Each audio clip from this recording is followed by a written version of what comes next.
नंद नंदन घन श्याम श्री राधे जय श्री राधे।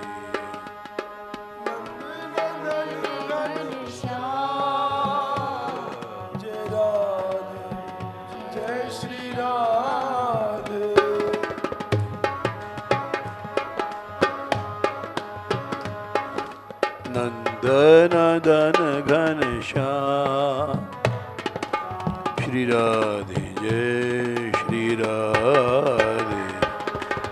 नंद नंदन घन श्याम राधे जय श्री राधे।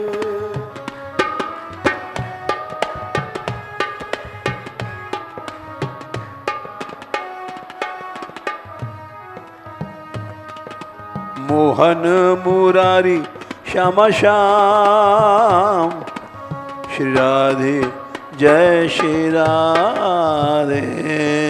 मोहन मुरारी श्यामा श्याम राधे जय श्री राधे। रास रचैया घनश्याम श्री राधे जय श्री राधे।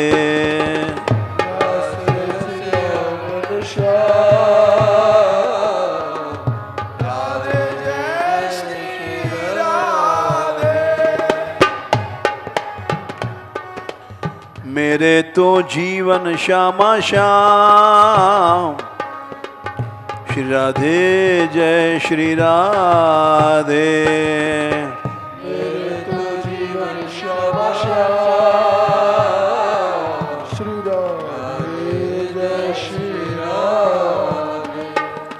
माखन चुरैया घन श्याम राधे जय श्री राधे। माखन चुरैया घन श्याम राधे जय श्री राधे। मेरे तो सर्वस श्याम श्याम श्री राधे जय श्री राधे। मेरे तो सर्व श्याम श्याम राधे जय श्री राधे। गिरवर उठैया घनश्याम श्री राधे जय श्री राधे। नंद नंदन घन श्याम राधे जय श्री राधे। बानु दुलारी घनश्याम श्री राधे जय श्री राधे। बान बिहारी घन श्याम राधे जय श्री राधे। बांके बिहारी घनश्याम श्री राधे जय श्री राधे।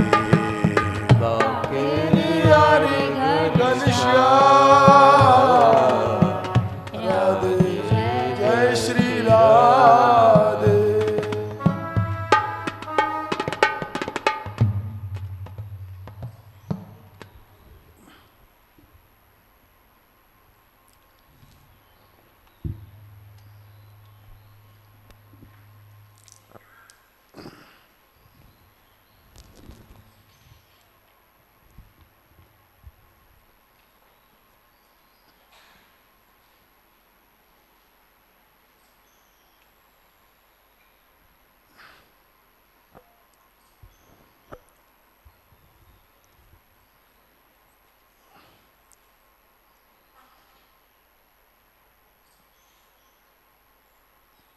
अगस्त जी का चरित्र हुआ था।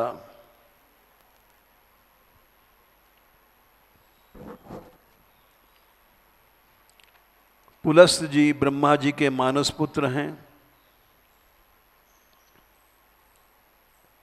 ब्रह्मा जी के कानों से इनकी उत्पत्ति भई है।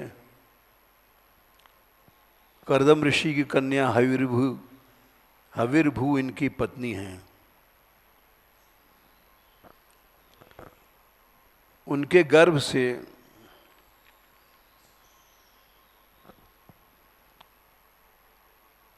कुबेर का जन्म हुआ, वैश्रवण जिनका नाम है। और उन्होंने अपने आधे शरीर से विश्वा नाम का पुत्र उत्पन्न किया।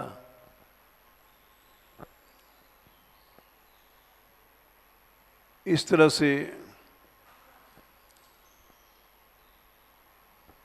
फिर पुलह जी का चरित्र है।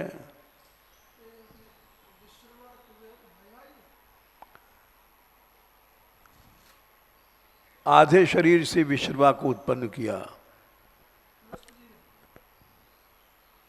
वैश्रवण कुबेर ने। इसलिए पुत्र भी होते हैं और भाई भी होते हैं।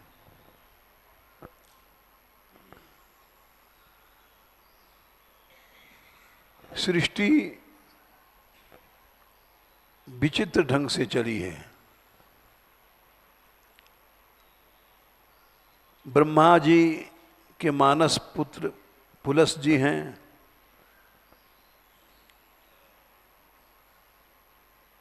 और कानों से भी उत्पन्न इनकी उत्पत्ति मानी गई। महाभारत में इनकी पत्नी के नाम गौ है।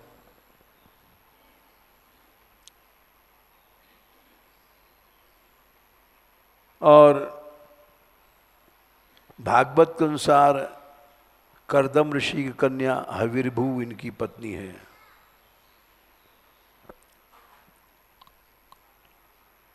इक्कीस प्रजापतियों में विश्रवा भी हैं।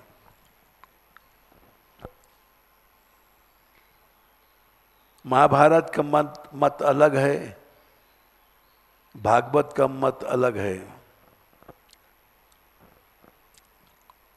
महाभारत में इनकी स्त्री का नाम गौ है और भागवत में कर्दम की कन्या हविर्भू है।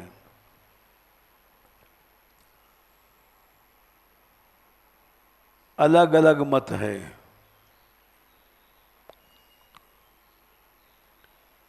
उसके बाद पुलह जी का, ये ब्रह्मा जी के नाभि से उत्पन्न हुए हैं। कर्दम की कन्या गति इनकी स्त्री थी। ये भी प्रजापति हैं। अलकनंदा के तट पर जप करते थे।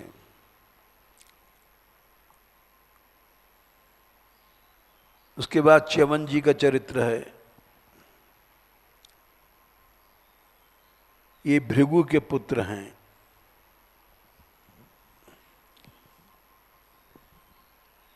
इनकी मां का नाम है पुलोमा।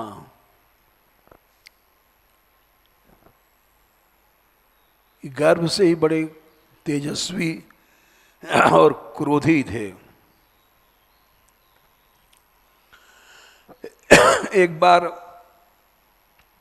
पुलोमा नाम का दैत्य भृगु की पत्नी को हरण कर ले जा रहा था। ये गर्भ में थे। गर्भ के बालक को तो कुछ होश नहीं रहता है, लेकिन ये तेजस्वी ऋषि थे। इनको गर्भ में पता पड़ गया कि पुलोमा राक्षस हमारी मां का हरण कर रहा है। गर्भ से निकल करके च्युत होकर के और पुलोमा को भस्म कर दिया। तीव्र दृष्टि से देखा, अरे तू मेरी मां को छूता है। देखा पुलोमा जल गया। इतने तेजस्वी ऋषि थे, अपनी मां की रक्षा किया।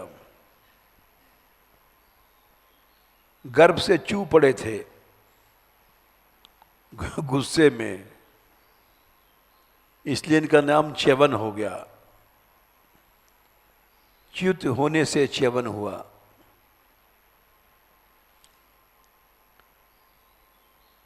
शर्याती राजा की लड़की सुकन्या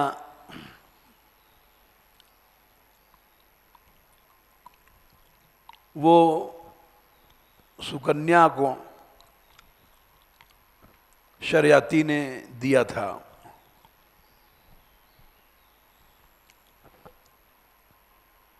सुकन्या बड़ी सुंदरी थी। च्यवन बूढ़े ठेड़े थे।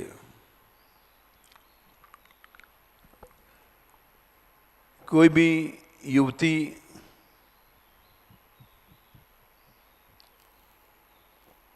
वृद्ध पुरुष को बूढ़ा पति मिल जाए तो उससे प्रेम नहीं करती है।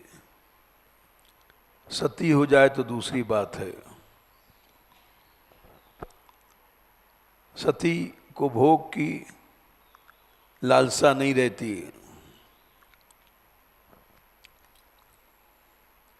वो केवल धर्म को लेके चलती है। संसार में अधिकतर लोग काम और अर्थ को मानते हैं। धर्म को लेके चलने वाले लाखों में कोई एक होते हैं।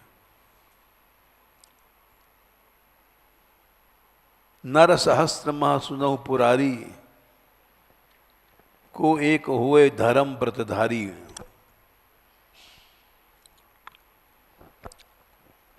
भगवान ने भी कहा है स्त्री के लिए, यदि ऐसा पति मिल जाए, दुष्शीलो दुर्भगो वृद्धो जड़ो रोगी अधनव पिबा। बूढ़ा हो, दुशील हो, बुढ़ापे में भी उसका शील अच्छा न हो, गलत हो। दुर्भग माने भाग्यहीन हो, अभागा हो। दुशीलो दुर्भगो वृद्धो, जड़ हो, पागल जैसा। रोगी हो, अधन माने गरीब हो, इलाज के लिए पैसा न हो। ऐसी अवस्था में भी स्त्री को चाहिए अपने ही पति को न छोड़े, जो उत्तम लोकों की कामना करती है। रास पंचाध्यायी में भगवान ने 29वें अध्याय में 25वें श्लोक में एक बातें कही हैं।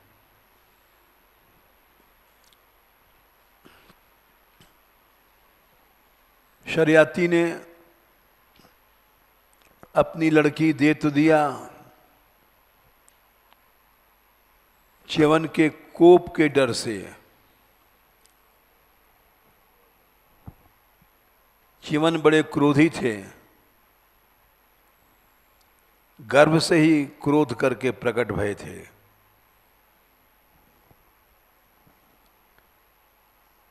लेकिन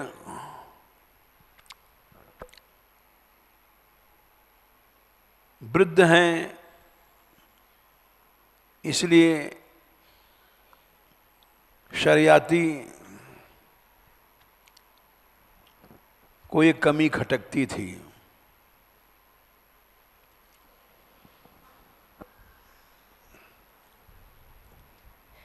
च्यवन ने अश्विनों कुमारों को बनाया, ये देवताओं के वैद्य हैं। वैद्य माने डॉक्टर हैं। देवताओं को आवश्यकता पड़ने पर यद्यप अमृत पीने के कारण उनको रोग होता नहीं है, लेकिन फिर भी कठोर जो प्रारब्ध होता है वो देवताओं को भी बाधित कर देता है। जैसे चंद्रमा को टीबी हो गई, क्षय रोग, इसी तरह से इंद्र को सारी अंग में योनियां हो गई।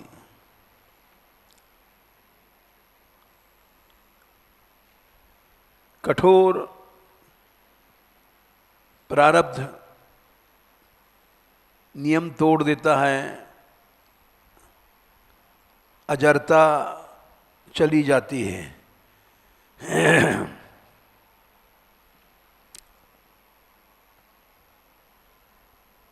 शरियती ने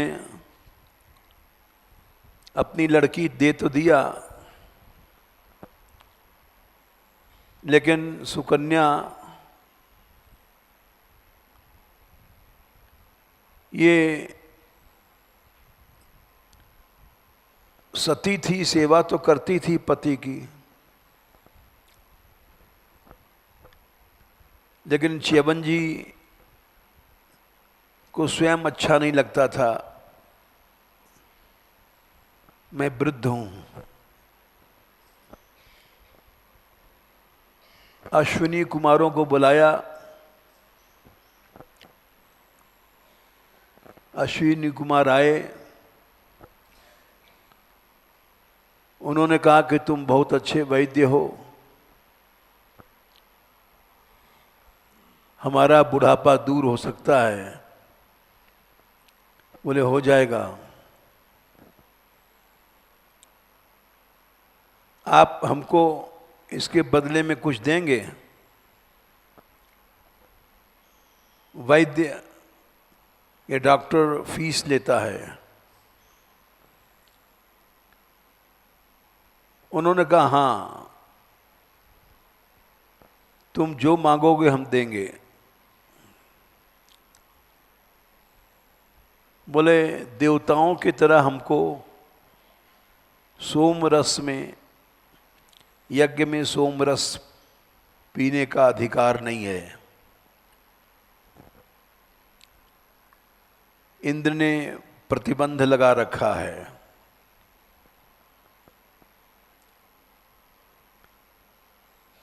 च्यवन बोले अरे इंद्र कौन है? इंद्र कुछ नहीं कर पाएगा।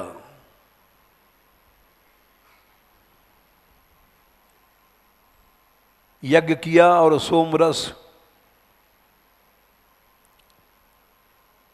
पान करने का अधिकार दे दिया अश्विनी कुमारों को।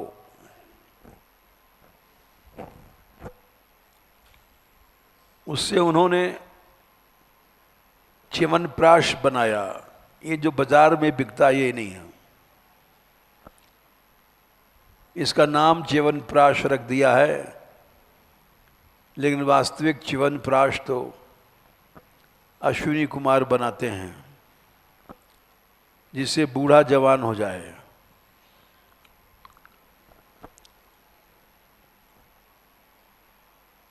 सुकन्या के पति च्यवनप्राश को दिया, वो युवा बन गए।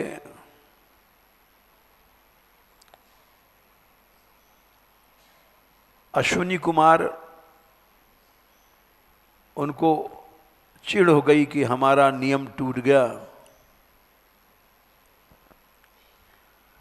उन्होंने सोचा हमारे पास वज्र है, अमोघ है,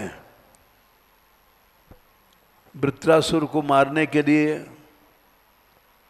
दधीची की हड्डियों से बनाया गया था।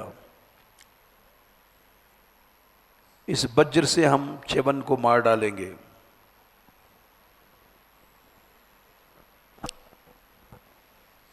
उन्होंने वज्र उठाया हाथ में लेकर के मारने के लिए। च्यवन ने देखा कि वज्र अमोघ है, इसके गिरने पर कोई बच नहीं सकता।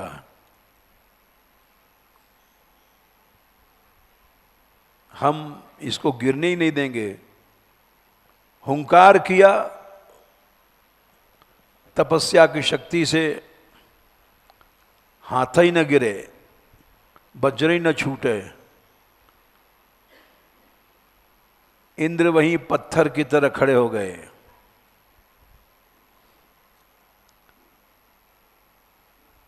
स्तंभन कहते हैं, हाथ खंभ की तरह खड़ा हो गया। उन्होंने ऋषि से हार मानी, च्यवन से क्षमा मांगा। बोले इंद्र, तुम इनको सोमरस का भाग दो, तब तुम्हारा हाथ हिलेगा, नहीं तो हैंड्स अप, ऐसे खड़े रहो।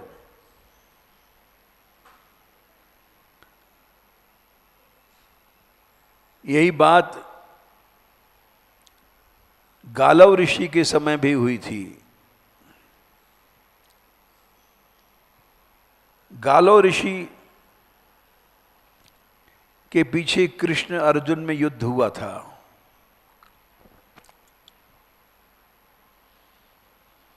गालव ऋषि एक बार स्नान कर रहे थे, विमान से चित्रांगद गंधर्व उड़ता जा रहा था आकाश से।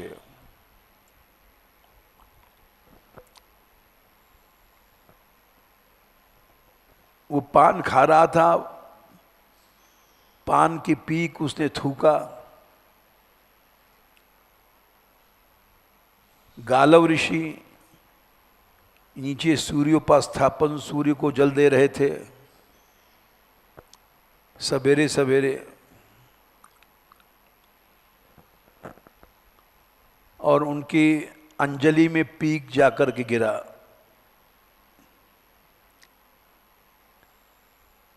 गालव को बहुत क्रोध आया। बोले क्या हो रहा है? ऋषियों की अंजलि में पीक गिरती है, कृष्ण अर्जुन के रहते। अब कृष्ण अर्जुन की क्या गलती है? लेकिन मनुष्य विवेक खो देता है जल्दीबाजी में और क्रोध में। वो सीधे कृष्ण के पास पहुंचे द्वारका, एक क्षण में तपोबल से। बोले कृष्ण, तुम्हारे रहते पृथ्वी पर ऋषियों की अंजलि में पीक गिरता है, ऐसा क्यों है? तो भगवान ने उनका सम्मान किया। बोले जिसका पीक है उसको सवेरे हम समाप्त कर देंगे, मार डालेंगे, उसके प्राण हर लेंगे।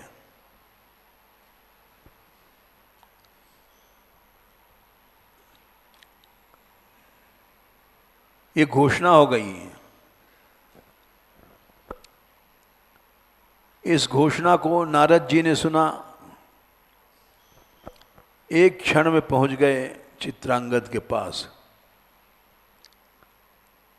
प्रणाम किया, नारद बाबा दंडवत। बोले अरे अभी थोड़ी देर में तू मर जाएगा, नाच गान में लगा हुआ है। बोले क्यों महाराज? हमने किसी का अपराध तो किया नहीं। बोले अपराध तो नहीं किया, कृष्ण ने प्रतिज्ञा कर लिया है, तू बच नहीं सकता, भगवान श्री कृष्ण की प्रतिज्ञा है।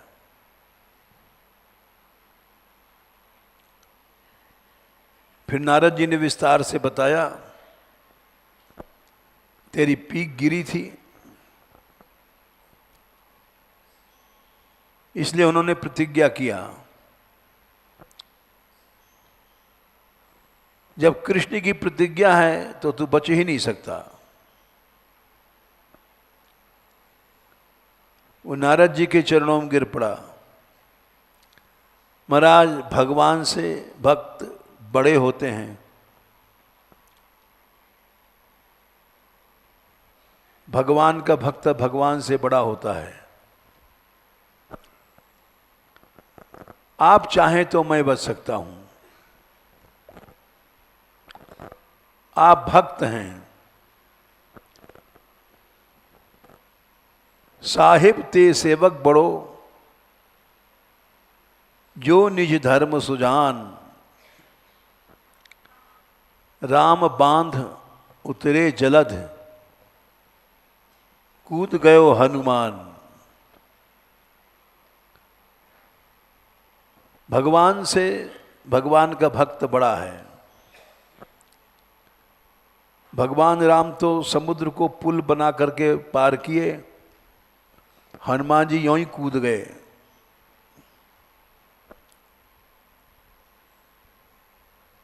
तो नारद जी के चरणों में गालव के शाप से बचने के लिए चित्रांगद लिपट गया, बोले आप बचा लो हमको। नारद जी बोले मैं तो बचा नहीं सकता हूं, मैं क्या कृष्ण से लड़ूंगा? युक्ति बता सकता हूं बचने की। बोले तो युक्ति बता दो। इंद्रप्रस्थ चला जा, दिल्ली जिसको कहते हैं, रात को 12 बजे एक स्त्री आएगी जमुना जी के किनारे,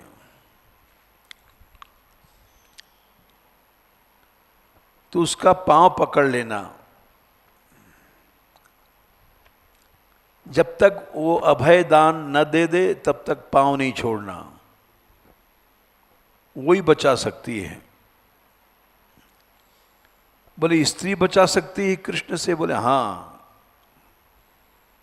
स्त्री बचा सकती है। नारी में नारी शक्ति रूपा होती है। कह करके नारद जी वहां से आकाश मार्ग से उड़े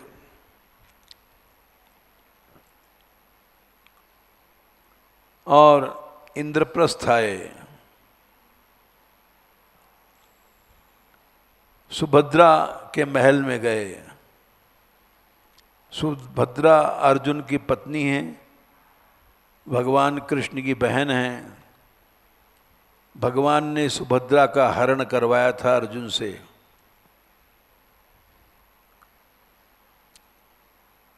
सुभद्रा ने बड़ा सम्मान किया, आओ नारद जी, बहुत दिन में आए हो। बोले हाँ देवी, बहुत दिन में आया हूं।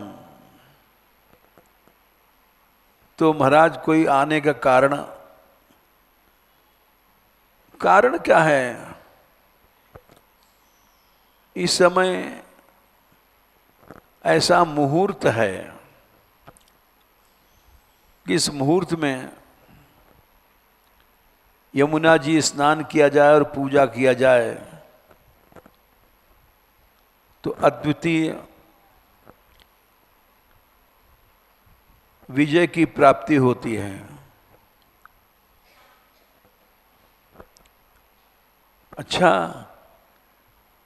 तो मैं अब जा रही हूं जमुना जी स्नान करने। अकेली जाना, लेकिन देवी फौज फाटा लेके नहीं। सुभद्रा जी रात को अकेली स्नान करने गई यमुना जी में।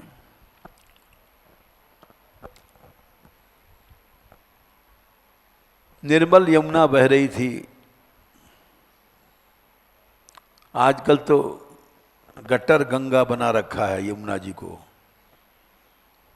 दिल्ली का मलमूत्र बहता है बस। दिल्ली, नोएडा, ये सब का मलमूत्र रहे, यमुना का पानी नहीं है।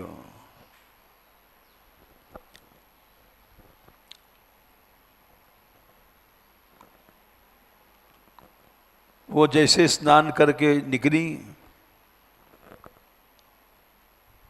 ये खड़ा था चित्रांगद और यमुना जी के चरणों में, सुभद्रा जी के चरणों में गिर पड़ा। त्राहिमाम त्राहिमाम त्राहिमाम, मेरी रक्षा करो, मेरी रक्षा करो। त्राहिमाम माने रक्षा करो। सुभद्रा जी ने पूछा, तुम कौन हो? सीखी पढ़ी बातें थी। नारद जी ने कहा, जब तक अभय दान न दे अपना परिचय मत देना और काम भी नहीं बताना हम क्यों आए हैं।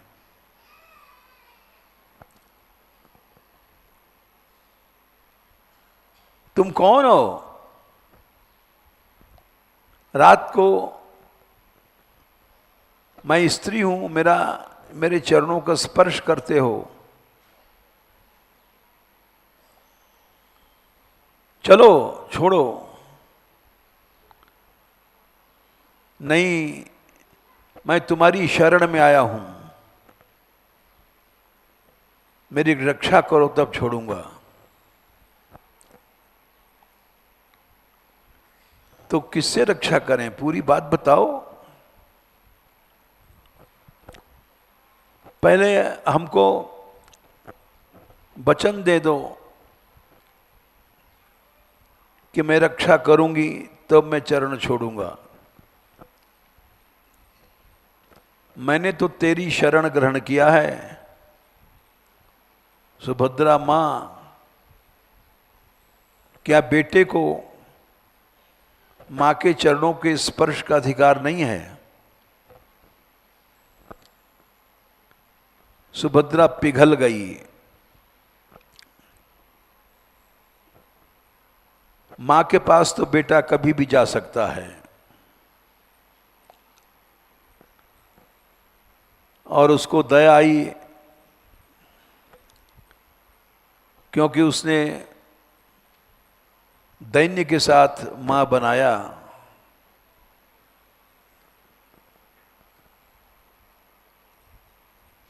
और मां के अंदर जो वात्सल्य होता है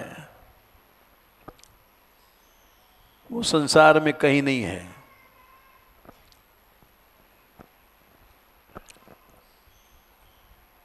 सुभद्रा ने कहा, निर्भय रहो,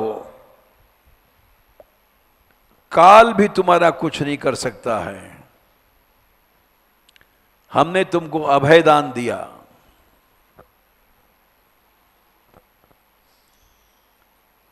अब बोलो तुम कौन हो, किसका भय है तुमको? चरणों को छोड़ करके सामने आया, हाथ जोड़ करके खड़ा हुआ और बोला, सुभद्रा मां, मुझको कृष्ण से भय है। अरे, कृष्ण से भय है? बोले, मैं कृष्ण से कह दूंगी। नहीं, ये प्रतिज्ञा किया है उन्होंने। अरे अरे अरे, तो पहले क्यों नहीं बताया? मैं क्या कृष्ण से लड़ूंगी? बोले, क्या बात है? बताया कि चित्रांगद कि पीक गिरी गालव की अंजलि में, तो गालव ने कृष्ण की सभा में जाकर के वो उनको उत्तेजित किया। तो कृष्ण ने प्रतिज्ञा किया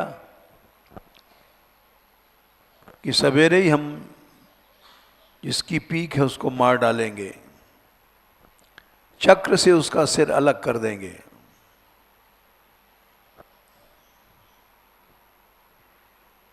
तो मैं तुम्हारी शरण में आया हूं, तुमने अभयदान दिया है। सुभद्रा बोली, अच्छा ये तो हमसे भूल हुई है। आप कृष्ण भी अपनी प्रतिज्ञा नहीं छोड़ सकते? जो कुछ प्रभु करेंगे। और रात को गई अर्जुन के पास,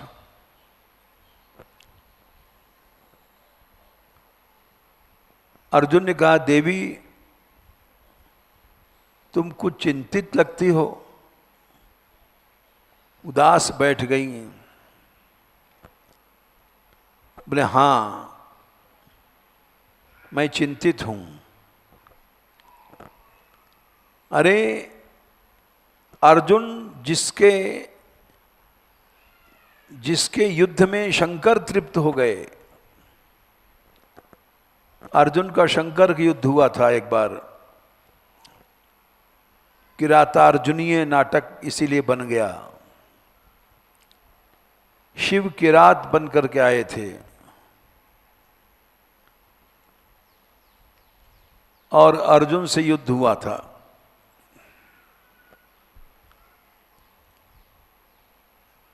अर्जुन ऐसे शक्तिशाली थे।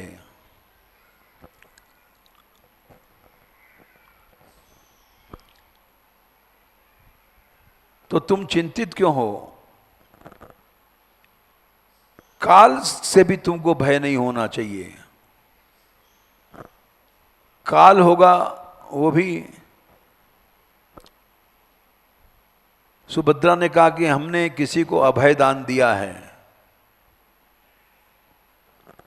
हमारा वचन झूठा पड़ जाएगा। कैसे पड़ जाएगा झूठा? कौन है जिससे इसको भय है? चित्रांगद वहीं खड़ा था,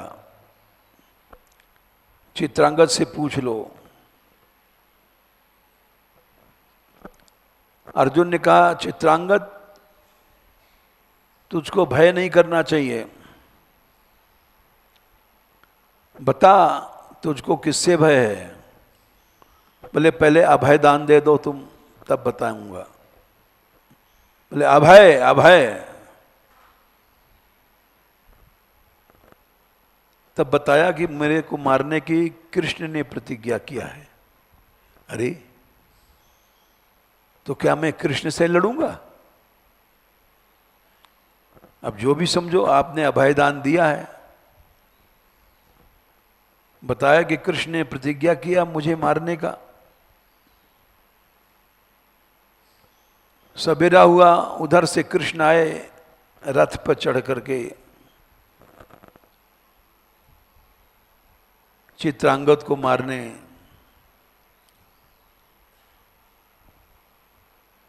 इधर से अर्जुन चले। अर्जुन ने कहा, हे कृष्ण, मैंने अभय दान दिया, इसको छोड़ दो। कृष्ण बोले, मैंने भी वचन दिया है गालव को,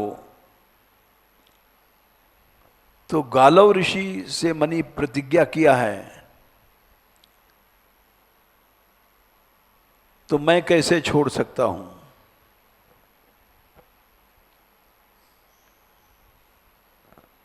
बात बढ़ गई। बोले, छोड़ दो। सुभद्रा ने अभयदान दे दिया है, बोले सुभद्रा हो कोई हो, मैंने गालव को वचन दिया है,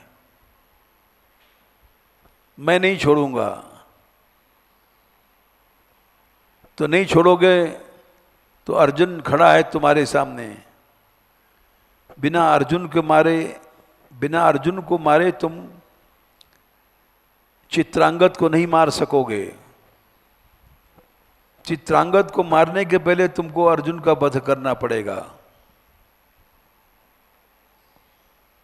कृष्ण बोले कुछ भी करना पड़े, मैंने गालव को वचन दिया है और मैं अपने वचन से कैसे हट सकता हूं। तो आ जाओ। बोले आ जाओ। दोनों में युद्ध होने लग गया।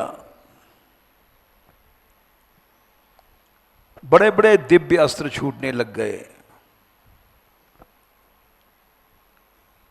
कृष्ण अर्जुन में युद्ध हो रहा है, उसको देखने के लिए तमाशबीन आ गए बड़े बड़े देवता। नारद जी ने सब जगह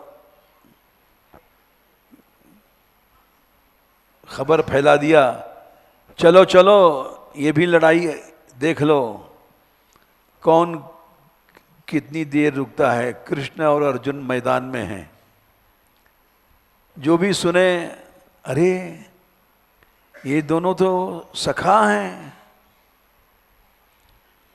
ये क्या हुआ।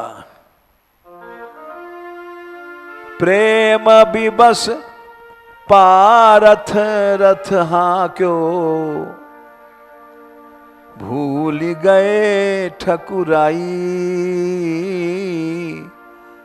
सब सोची प्रेम सगाई।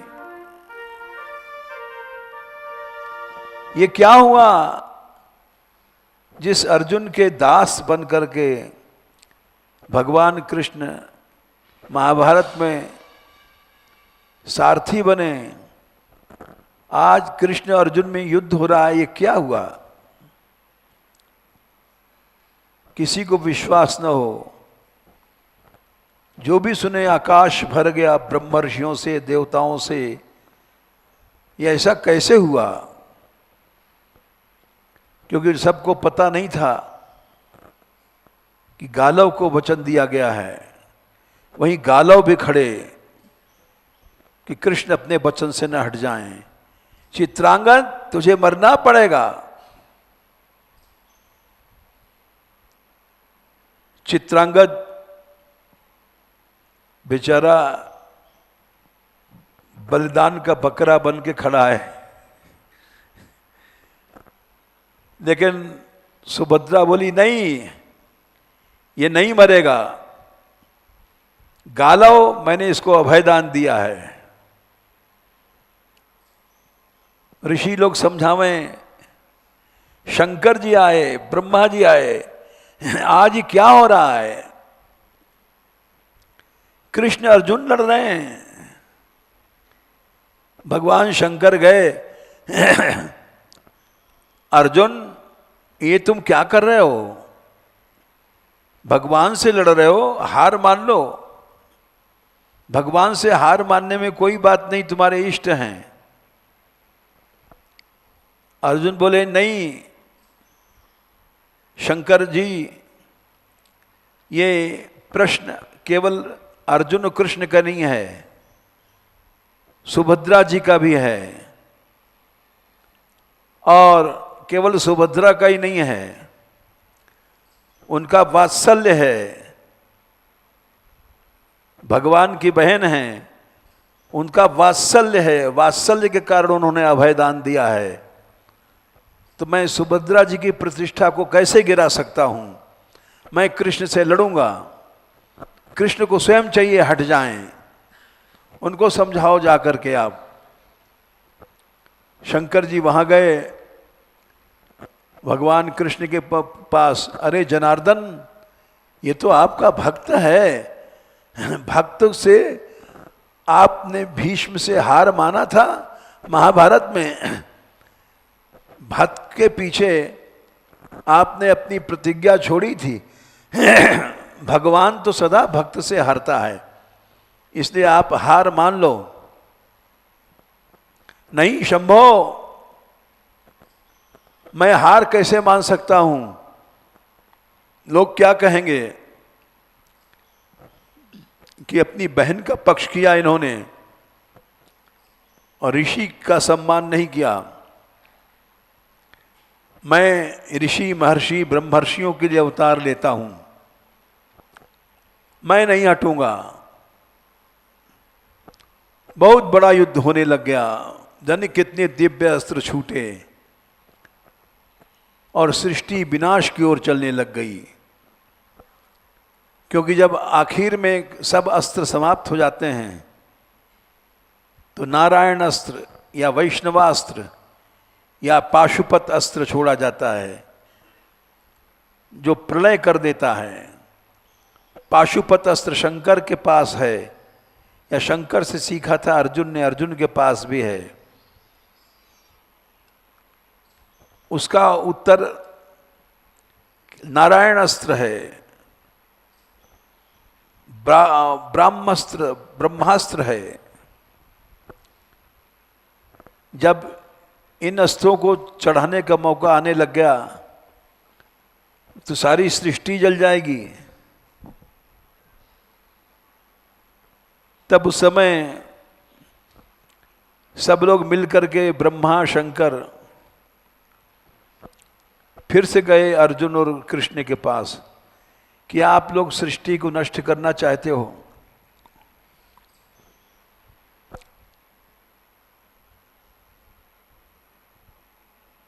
नष्ट करना कौन चाहता है?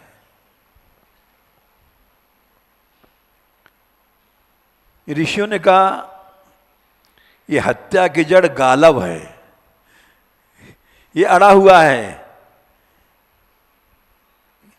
हठ बस दुख दारुण सहे, गालव नहुष नरेश।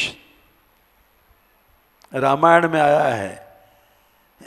भगवान राम ने सीता जी को समझाया कि हे देवी,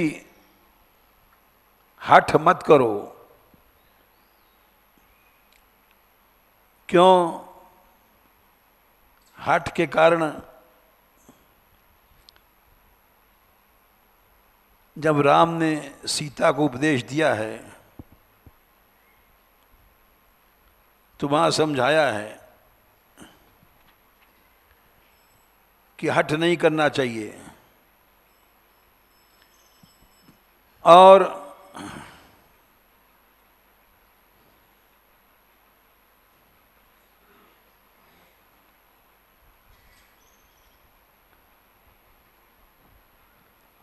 तुम हठ नहीं करो।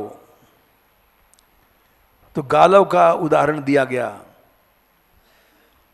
कि गालव आफत की जड़ है, ये मरवाना चाहता है चित्रांगद को। गालव के पास गए सब ब्रह्मा आदि, अरे ऋषि क्षमा कर दे, क्यों सृष्टि का नाश कराएगा? गालव बोले नहीं, इसको तो चित्रांगद को मरना ही दो।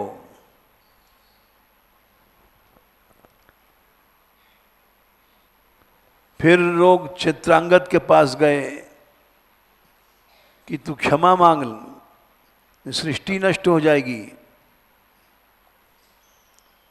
चित्रांगद ने देखा परिस्थिति बड़ी गंभीर है, पाशुपत अस्त्र छूटेगा, नारायण अस्त्र छूटेगा, सृष्टि नष्ट हो जाएगी। वो चरणों में गिर पड़ा गालव के, हे ऋषि क्षमा करो, हमने अनजान में थूका था, हमें पता तो नहीं था कि तुम सूर्योपास्थापन कर रहे हो।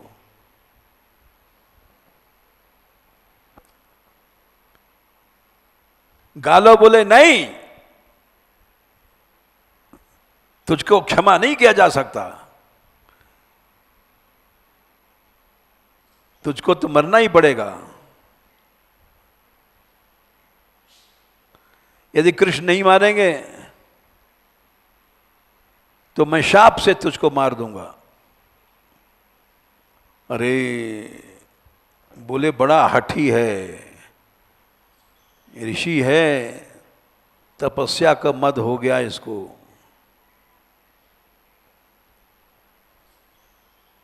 तो सबके कहने पर भगवान कृष्ण ने हार मान लिया, पीछे हट गए। अर्जुन पीछे हट गए कि जब कृष्ण पीछे हट गए हैं तो हम क्यों लड़ें। गालो पीछे नहीं हटे। बोले अच्छा मैं अब शाप दूंगा। हाथ में जल लेकर के ऊपर उठाया। मेरे शाप रूपी अग्नि से नहीं बच पाएगा तू मूर्ख। तूने सुभद्रा को खुश करके और अपने बचत का रास्ता निकाल लिया। देख अब मेरे तप का प्रभाव।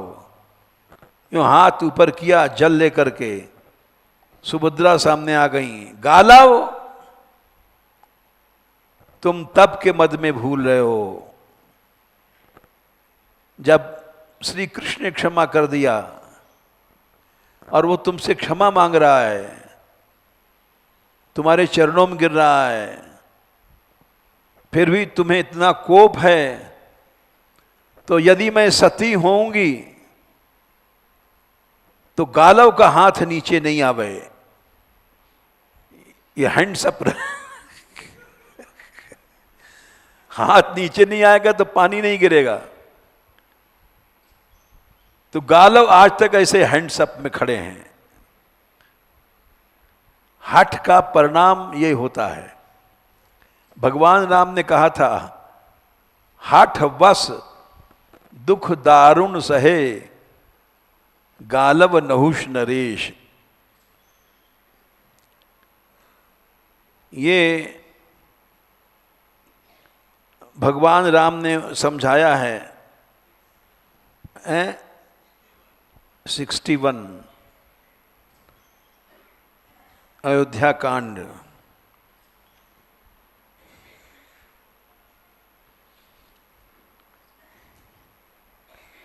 ये बहुत हटी हुए हैं। नहुष ने भी इंद्र बनने के बाद भी हठ के कारण कि हम इंद्र बन गए हैं, इंद्राणी पर हमारा भोग का अधिकार है, और उसने आज्ञा किया इंद्राणी हमारे पास आवें सोने के लिए।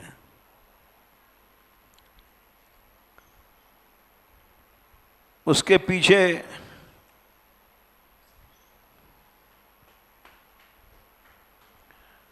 गुरु श्रुति सम्मत धर्म फल पाइए बिना ही कलेश, हठ बस सब संकट सहे, गालव नहुष नरेश।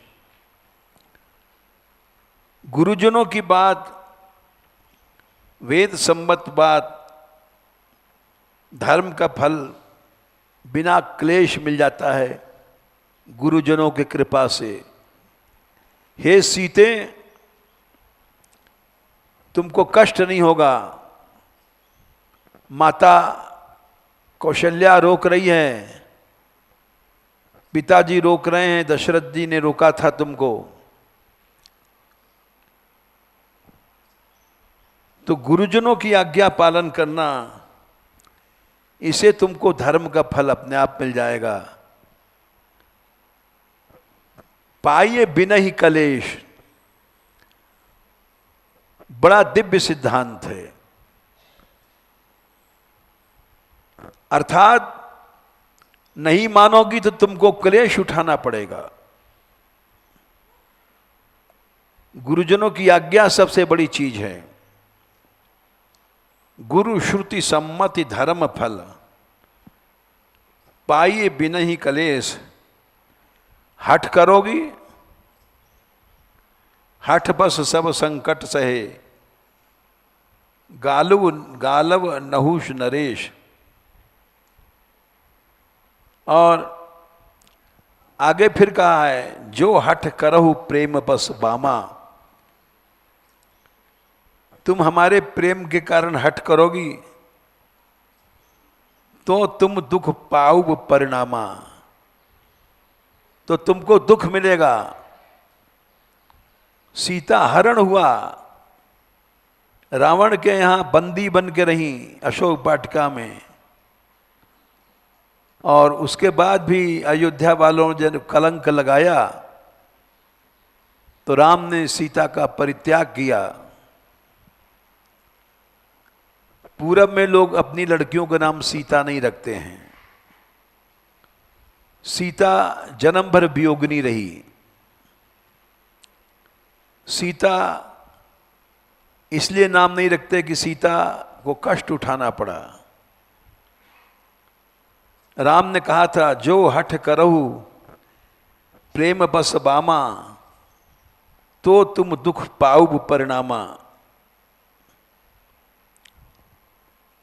और हठ न छोड़ो, हठ छोड़ दो, गुरुजनों की आज्ञा मानो,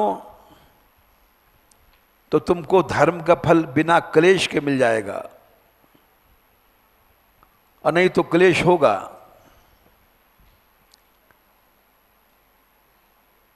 तो उन्होंने, सुभद्रा जी ने कहा, यदि मैं सती हूं तो इसका हाथ न गिरे। आज तक गालव का हाथ ऊपर ही है, गिरा नहीं नीचे। जब नहीं हाथ गिरा तो पानी भी शाप का नहीं गिरा, और चित्रांगद की रक्षा हो गई। रह गए देखते भय। मनुष्य को हठ नहीं करना चाहिए। भगवान राम ने उदाहरण दिया, जैसे गालव महान तपस्वी ऋषि थे, कृष्ण ने सम्मान दिया उनको, उनके सम्मान के लिए तो प्रतिज्ञा किया, उनके सम्मान के लिए अर्जुन की मित्रता तोड़ी, अर्जुन से युद्ध किया, उनके सम्मान के लिए ब्रह्मा शिव आदि की बात नहीं माने भगवान, और फिर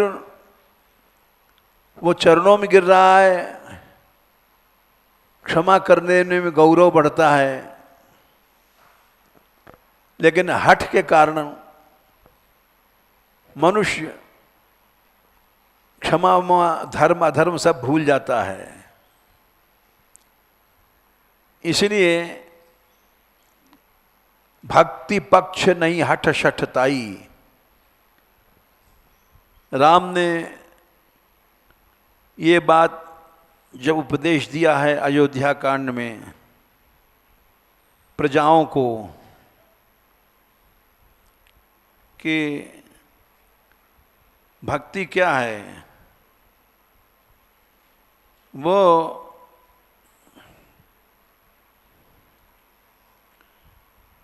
भक्ति में हठ नहीं है।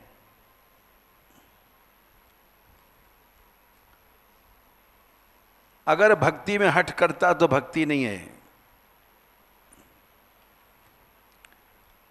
भक्ति पक्ष नहीं हठ शठताई, दुष्ट तर्क सब दूर बिहाई।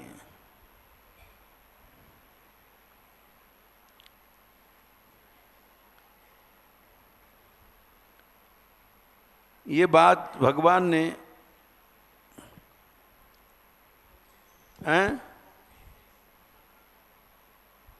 46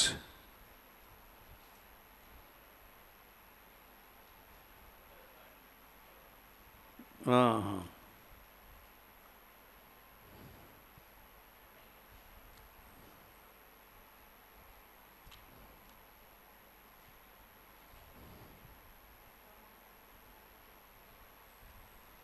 भक्ति क्या है? कहु भगति पथ कवन प्रयासा, जोग न मख जप तप उपवासा, सरल स्वभाव न मन कुटिलाई, यथा लाभ संतोष भला सदाई। सरल स्वभाव, निष्कपट स्वभाव, कुटिलता मन कपट, कपट है तो भक्ति सिद्ध नहीं होगी। संसार में हर आदमी कपट करता है, स्त्री पति से, पति स्त्री से, माँ बेटा से, बेटा बेटी से। सारा संसार कलयुग में कपट पूर्ण है। स्त्रियां पैसा अलग बचाती हैं, कोर्चा करती हैं, पति से भी नहीं बताती हैं। तो ये सब सरलता नहीं है। सरल स्वभाव न मन कुटिलाई, 46वां दोहा उत्तरकांड। और मोर दास कहाई नर आशा, करऊ तो कहाऊ कहा विश्वासा। इसी में आगे चल के कहते हैं भक्ति पक्ष हट नहीं शटताई, दुष्ट तर्क सब दूर विहाई। हठ जो करता है उसको भक्ति कभी नहीं मिलेगी। हठ किया सीता जी ने, जब भगवान राम कह रहे हैं कि गुरु श्रुति सम्मत धर्म फल, पाइए बिना ही कलेश। सीता तुमको सब धर्म का फल बिना क्लेश के मिल जाएगा, इसलिए तुम कौशल्या माँ की आज्ञा और मेरी आज्ञा मानो, यहीं रुक जाओ। ये तुम प्रेम के कारण हमारे पास रहना चाहती हो, इसको रोको, नहीं तुम्हें क्लेश मिलेगा। तो परिणाम में क्लेश होगा, वो मिला, जीवन भर वियोग रहा। हठ क्यों करता है आदमी? हठ के मूल में अहम होता है, मैं। इसलिए गालव को आज तक वो हाथ ऊपर ही है। उसी तरह च्यवन से बात चली थी। च्यवन ने, इंद्र ने वज्र उठाया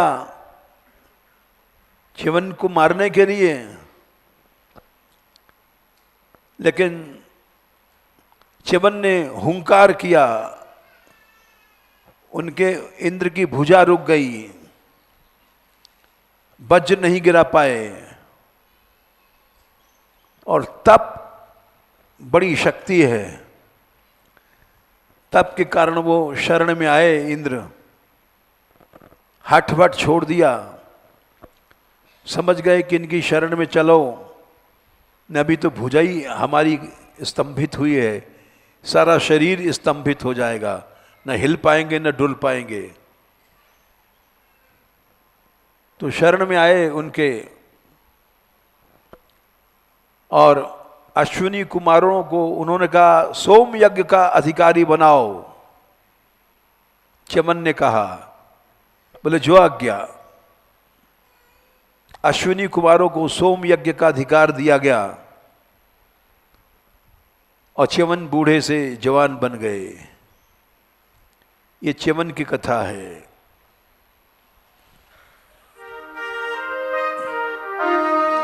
राधे किशोरी दया करो,